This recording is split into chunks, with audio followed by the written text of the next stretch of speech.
이 지성심을 간단히 말하면 사상이 순수하고 맑아서 잡념이 없는 것입니다. 일반적으로 말해서 성실하고 정성스러운 것입니다. 마음속에 잡념이 없고 지장보살님께 구함도 없습니다. 점찰참법 기도를 해도 좋고 점찰 윤상을 사용해도 좋습니다. 혹은 지장경을 독송하거나 모두 성실하고 정성스러운 마음으로 염합니다. 마음이 정성스러우면 효과가 좀 더 큽니다. 마음이 정성스럽지 않으면 공덕은 있으나 지혜가 없습니다. 지혜가 있으면 절대로 마음도 정성스럽습니다. 공덕이 있으면 비록 정성스러운 마음이 아니더라도 생각에 혹은 염성을 하다 보면 지성심이 될 수가 있습니다. 견정신 보살께서 지장보살님에게 지성심에 대해서 물었습니다. 지장보살께서 말씀하시기를 선남자여 이른바 지심이라는 것은 내가 말하는 지심에는 두 가지 종류가 있느니라 하셨습니다.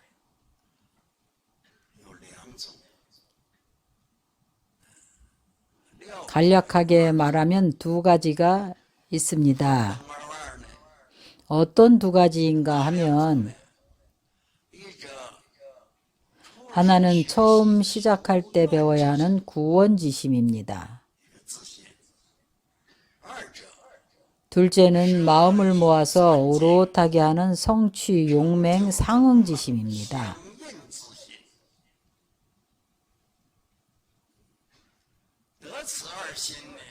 이 두 마음을 얻으면 좋은 선상을 얻을 수가 있습니다. 우리가 처음에는 지극한 마음을 발해야 합니다. 그것은 반드시 배워야 합니다. 우리가 평상시에 내가 지성심이다 라고 하는 그런 것이 아닙니다. 그것은 아닙니다. 그것은 환희심입니다. 지성심이 아닙니다. 환희심으로 이 법을 구하고자 하면 점찰윤상을 쓰려고 하면 차별이 있습니다. 견정신 보살이 지장보살님께 물었습니다. 어떤 것을 지성심이라고 할 수 있을까요? 그것은 바로 여러분들이 용심을 할 때 어느 정도로 마음을 써야 지심이라고 하느냐는 것입니다. 지장보살께서 구원지심을 말씀하셨습니다. 자신의 발언을 원만 성취하는 것입니다. 구원하는 지심입니다. 오롯한 마음으로 용맹하게 상응하는 지심입니다. 이것은 어렵습니다.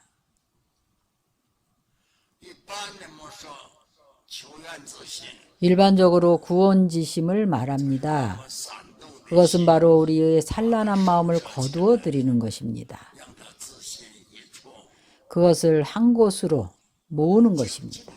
마음을 가라앉히고 마음을 안주하게 해서 참회실에서 기도를 하는 것입니다. 혹은 편안하고 고요한 마음으로 지장보살 명호를 염하는 것입니다. 이렇게 점찰참법 기도를 해서 구하면 비로소 윤상이 청정함을 얻을 수가 있습니다.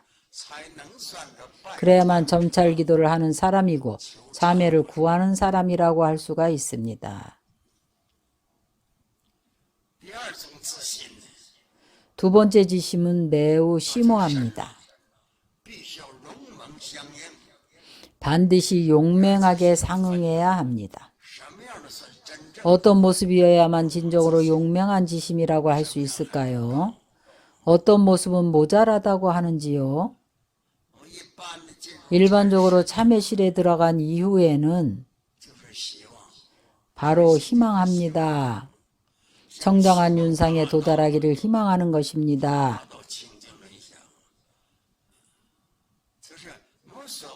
바로 우리가 묻는 것은 일반적인 사실입니다. 보살께서 사실대로 대답해 주기를 희망하는 것입니다. 이것은 바로 지극한 마음이어야 합니다. 지심이 되어야 합니다.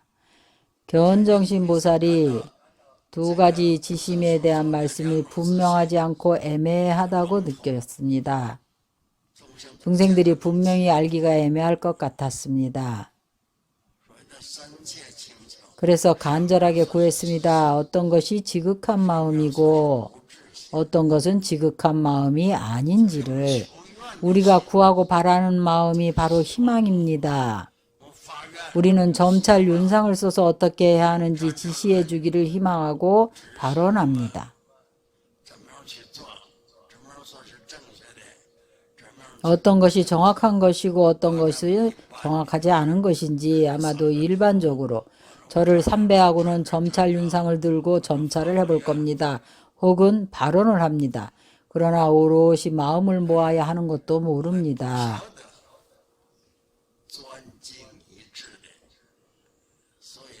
그래서 지장보살이 견정신보살에게 말씀하셨습니다. 반드시 지극하고 정성스러우며 간절해야 합니다. 예를 들면 우리가 법당에 들어가서는 저를 삼배합니다. 저를 삼배하고는 자리에 앉습니다.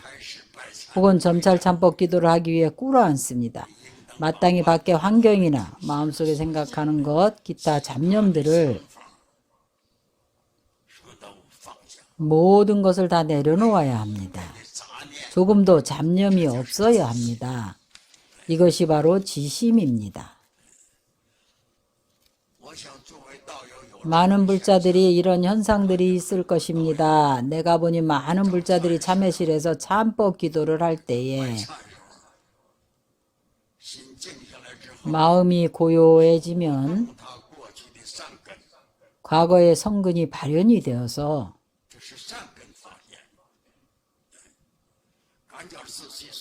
자신의 과거의 지은 업이 매우 엄중하다고 느껴집니다.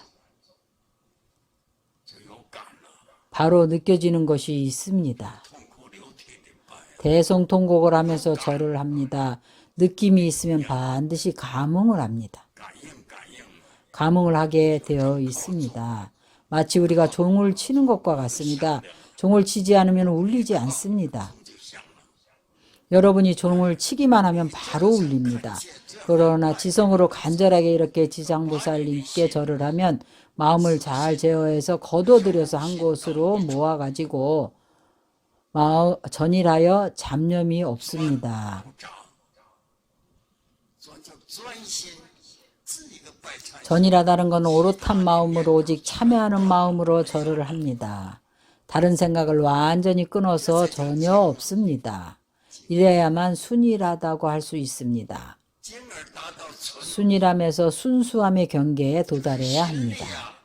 마음의 힘을 한 곳으로 모아서 용맹정진하는 것입니다. 이 안에 만약에 마음에 대해서 알지 못하는 사람이 있다면 내가 비유를 써서 설명을 하겠습니다. 우리가 먹은 음식이 위장으로 들어가서 소화를 거친 후에 대변으로 음식 찌꺼기들을 배설합니다. 흡수된 영양소가 혈액으로 변합니다. 우리가 먹은 음식의 모든 영양소의 엑기스는 40방울의 정이 모여서 한 방울의 피로 변합니다. 이 피를 순일하다고 하는 것입니다. 바로 이 혼혈이지 청혈은 아닙니다. 40방울의 순혈이 모여서 한 방울의 청혈로 변합니다. 이 피는 청정합니다. 일반적으로 침 맞을 때 나오는 피는 혼혈이지 청정한 피가 아닙니다. 40방울의 순혈이 모여 한 방울의 정으로 변합니다.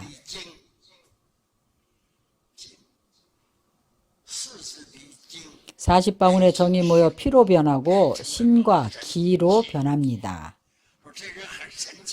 이 사람이 아주 신기하다고 말합니다. 이 신과 기가 어디서 온 걸까요? 바로 정이 변한 것입니다. 이 사람의 신과 기가 넘친다고 이야기합니다. 바로 정기가 충족한 겁니다.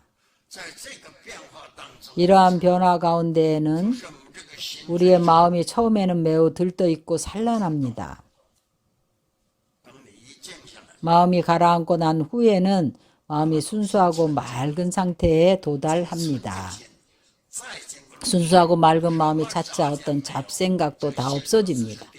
마음속에 오로지 지장보살님과 오직 점찰 참법만이 있습니다. 이것을 지심이라고 합니다. 첫 번째 지심은 초주입니다. 잡념과 망념이 멈춘 상태입니다. 이것은 두 번째 지심입니다. 두 번째 단계의 지심으로 진입한 것입니다. 이것은 두 번째 지심에는 상중하가 있습니다. 하지심은 생각이 어지럽지 않습니다. 오직 이 일만 생각하고 다른 것은 어지럽지 않습니다. 바로 자신의 마음이 분명하여 환하게 압니다. 이것을 하지심이라고 합니다. 우리가 일반적으로는 오직 이 지심만을 쓰고 있습니다. 아주 지극한 지심이라고 느껴집니다. 안 됩니다. 두 번째 종류의 지심은 용맹심입니다. 오롯하게 구하고 게으르지 않습니다. 오롯하게 지장보살님께 구하면서 전혀 게으르지 않습니다. 이 지심은 심오합니다. 자신의 몸과 목숨을 돌아보지 않습니다. 내지는 몸과 목숨을 잃어버리더라도 마음이 전혀 동요하지 않습니다. 오롯이 이렇게 지장보살님만을 염합니다. 이 지심은 아직 덜 심오합니다. 세 번째 종류의 마음이라야 깊은 마음, 심심이라고 합니다. 세 번째 심심은 바로 자신과 자신이 현재 절하는 법이 염하는 지장보살님과 마음과 법이 하나로 결합된 것입니다. 마음이고 법이고 법이 곧 마음입니다. 첫 번째 마음은 산란하지 않아서 마음이 분명하게 머무는 것입니다. 두 번째는 용맹정진입니다. 오롯하게 구하고 게으르지 않습니다. 차라리 몸과 목숨을 버릴 수 있습니다. 이것이 두 번째 지심입니다. 몸과 생명을 돌아보지 않습니다. 세 번째는 법과 상응하는 것입니다. 마음과 점찰 참법과 지장보살과 하나가 되는 것입니다.